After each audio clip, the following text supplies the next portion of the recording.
All right, so we are back close to Romania in Warsaw, It in Eastern was Europe. the zonal tournament in Warsaw in '79, Okay. and our game against the Czechoslovak Grandmaster Jansa was almost decisive to try to qualify again for the interzonal. So in that move order, the third move from white, f3, Yes. avoids the normal variations from Grünfeld, you see. So the normal variation is, of course, knight c3, d5, and so on. After f3, the big difference is that after d5, if you want to play anyway the Grünfeld, no, now you take in d5, and after knight takes d5, you move e4, and he doesn't have the possibility to come into the normal variation by taking the knight from c3. Yes. You don't have the normal variation from Grünfeld anymore. And now we play something else. E4, knight b6, of course, yeah. And now, okay, knight c3, bishop g7, bishop e3, and castle. And now f4. Okay, now after f4, black has 2 or 3 possibilities. One of the main possibilities is to play immediately here f5, trying to take control of the central square d5 later on, you see. And now after f5, queen b3, no, after f5, Yes. immediately f5. Of course, if you play immediately e5, he has time to play bishop e6, black is all right. But now you give a check first in b3, and after king h8, e5, white is always a little bit better. And now e5, king h8, yeah. And now e5. E5. E5, yeah. Now he can't play immediately bishop e6, and you threaten to play castle, d5, knight f3, and so on. White is better, anyway. Okay. So the main variation, if he doesn't play like this, I mean bishop e3, castle, f4, is our game, the variation played in our game. Knight c6, immediately he attacks white. Now, if you want something, you have to play d5. Because if you play the normal move instead of d5, knight f3, instead of d5, knight f3, after bishop g4, black is okay. The idea is to have the possibility to play immediately bishop g4. Now, black has a very good game. But the big difference is that we play the whole game without knight f3, you see. So after knight c6, we play d4, d4, d5, knight a5, and now bishop d4. This move order is very interesting. And now after bishop g4 again, if you play knight f3 or bishop e2, white has nothing. Black equalized immediately. And now from this moment, we have this home analysis for white, my personal home analysis. Queen d3, complete novelty in that time, Queen d3, very important novelty. And we'll see why. Now we want to play the whole game without moving immediately the knight from g1 and trying to show that bishop g4 doesn't give complete equality very quickly for black, you see.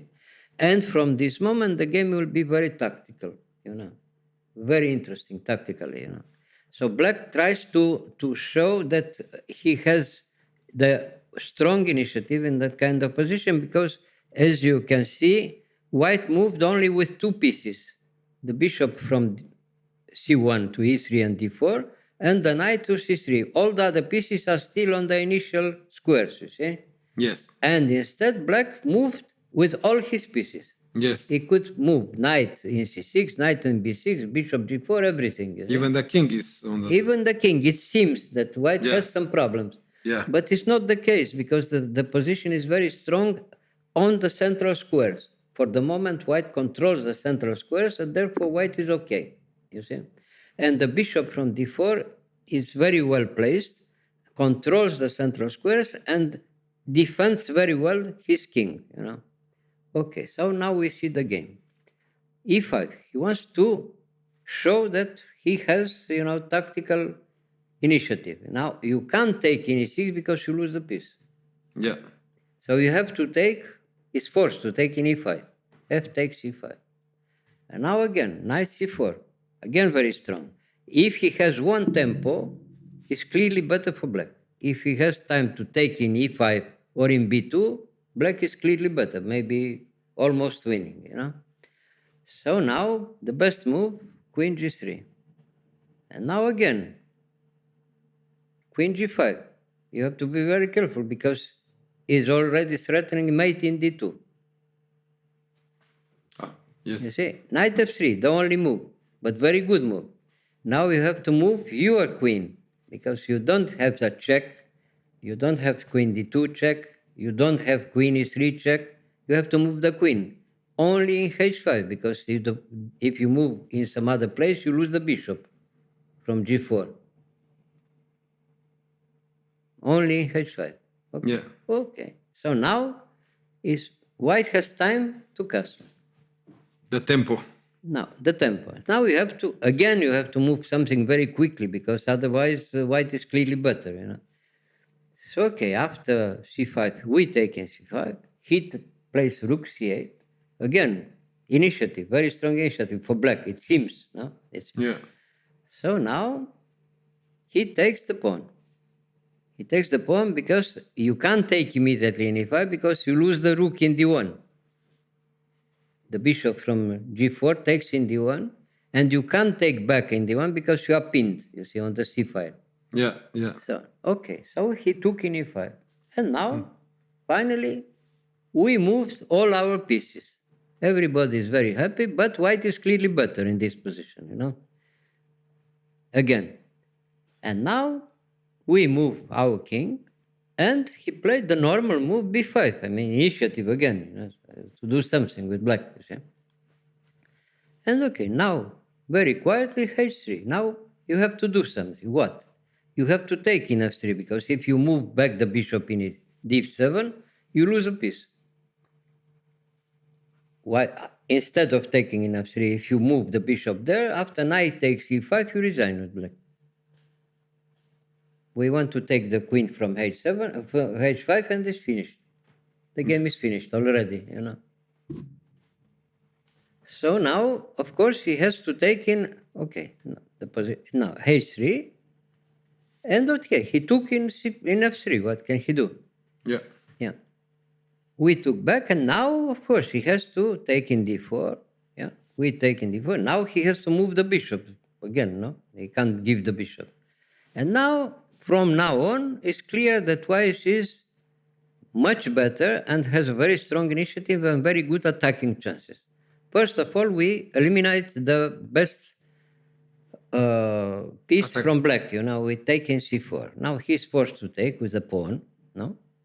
And now it's clear. We have a very strong knight in c3. We have, you know, the central pawn in d5, excellent. We very good attacking chances on the king side. The queen in h5 doesn't have a good place, has to move back through h6, f8, and so on. Takes a lot of time. And white has time to advance the pawns and have, you know, very strong attack in just a few moves. And we will demonstrate it very quickly. h4, first of all, everything on black, you see. He has white bishop, now we move everything on black, you see. h4, okay, now rook b8, rook f1, queen h6, the only counterplay. I mean, he was to move something with the queen, no? So now f4, queen f8, yeah? d6. After d6, everything is clear. Has no time to move very quickly with his queen. Everything here is blocked, you know. He doesn't have anything on the b file or c file. The c file is closed, you see, for the moment. And we have two possibilities to attack, h5 and f5, you see. We want to play f5 and h5, both of them. It's too much. The pawn from d6, which wins in almost in every position, will win also in our game here. Finally, we'll see. So now the game was like this. Bishop c6, f5. Okay. Queen f8, queen d8. No? The only chance. Now, queen f2. Now, if he doesn't care too much, we want to take in f6, in g6, and Give check. almost mate already. Queen f7 check, king h8, and e5, and wins in every position. Completely winning for black, E5. for white. Pardon. I mean, if we have time, we take in g6. He takes with f. We give check in f7, and then e5, and completely winning position. Yeah. Okay, so now queen d7, the only defense. Now h5. You see, Double we attack. attack from everywhere. White is attacking everywhere. So very unpleasant position because he has no counterplay at all. But here he cannot push, right? No, if he pushes, he's completely winning. Yeah, you win with h6, with f6, everything wins for white. Yeah. So queen g2, we pinned him. I mean, now he doesn't have any chance. Now we move back the queen to the everything on black. You see. Now, if he doesn't, I mean, if he gives you a little bit too much chances, you threaten already a mate attack on the black squares with h6 check and queen g5, or f6 check and queen h6. You see. In any case, very unpleasant for black. You see. So mating. mating, well, is mating very unpleasant mate threats for white. You see. No, he's completely winning the position. H6 is the only possibility to defend a little bit. Has to take. Now we take again. Now we threaten rook f7 check. Checking. Now what to do? Queen f8, rook f8, the only move. And now rook h1. No, the only move again. Hoping that he has a check in h1, okay, or in f1, okay. He has a check in f1, but it's too late. Knight d1. Again, we want to give check in h7. He has to play rook h8. Now he took, and now queen h6 check, and he resigned. I mean, he resigned. He lost on time. He lost on time here. He overstepped the time. But even if he doesn't lose on time, he's lost immediately. Now, check, king g8, queen h7 check. He's forced to take because after king f8 is mate in h8. Yes. Yeah. Now he has to take. Now we take, we check. Yeah. King takes, and d7 wins at least a piece. He's promoting here. Yeah. You have to immediately resign. Yes. No, the game is very, very important theoretically because everything is almost forced, and everything was completely new. The whole variation was completely new. Well, I won a lot of games later on, but finally, unfortunately, it was unbelievable what happened.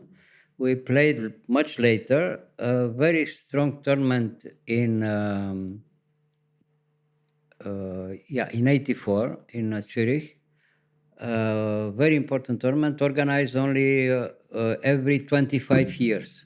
Mm-hmm. It was organized only 3 or 4 times in all the time. History. Yeah, history. Yes. Every 25 years. And I played against Kochino in the last round, and we played exactly this variation.